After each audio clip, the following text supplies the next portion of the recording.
क्या यूरोप भी super power बनने जा रहा है और क्या हमें जो 3 सुपर पावर्स थी उनके अलावा अब एक और सुपर पावर देखने को मिल सकती है? जी नाज़रीन, आपको बताएंगे फ्रांस के प्रेसिडेंट ने यह ऐलान किया है और यूरोप को इकट्ठा करने की कोशिशें जारी कर दी गई हैं। और आपको बताएंगे कि उन्होंने कहा कि पहले तो हमें सिर्फ खतरा था चाइना से और रूस से, लेकिन अब एक और पावर से हमें बहुत बड़ा खतरा है, वो है अमरीका। जी नाज़रीन, आपको बताएंगे जैसे पिछले दिनों में अमरीका ने यूरोप को बहुत ज्यादा धमकियां दी, यूरोप के पर सैंक्शंस लगाने की धमकियां दी गई और उसके बाद ग्रीनलैंड पर कब्जा या दूसरे मामलात करने की बहुत ज्यादा कोशिशें की और इन चीजों ने पूरे यूरोप को हिला के रख दिया। अब जो फ्रांस के सदर है मैक्रोन, इन्होंने कहा कि हम सबको इकट्ठा होने की जरूरत है और हमें चाहिए कि हम अब जंग रुकवाने और मार्केट के अलावा जो है वो अब सुपर पावर की तरफ भी तवज्जो दें, क्योंकि हमारी सालमियत को खतरा पहले से ज्यादा बढ़ चुका है और हम जो है फ्यूचर में अमेरिका और चीन की जंग में कुचले जाएंगे। मतलब इतने बड़े बयानात दिए गए वो फ्रांस के सदर मैक्रोन की जानिब से।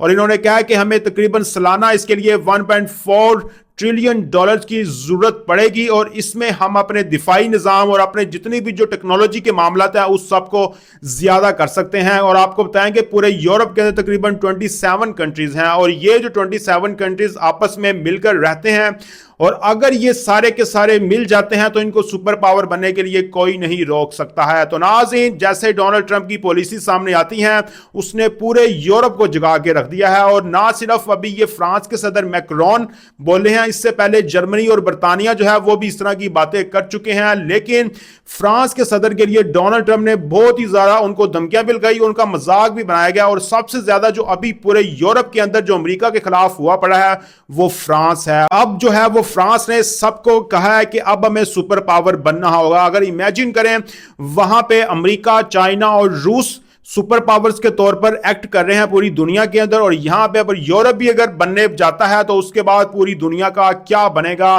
दुनिया का हर मुल्क जो है वो 2026 के अंदर बहुत ही बड़ी दौड़ के अंदर शामिल हो चुका है और इन सब की कोशिश ये है कि हम ज्यादा से ज्यादा जो है वो अपने दिफा को मजबूत करें और दिफा की इंपॉर्टेंस पूरी दुनिया में अब सबको फील हो रही है।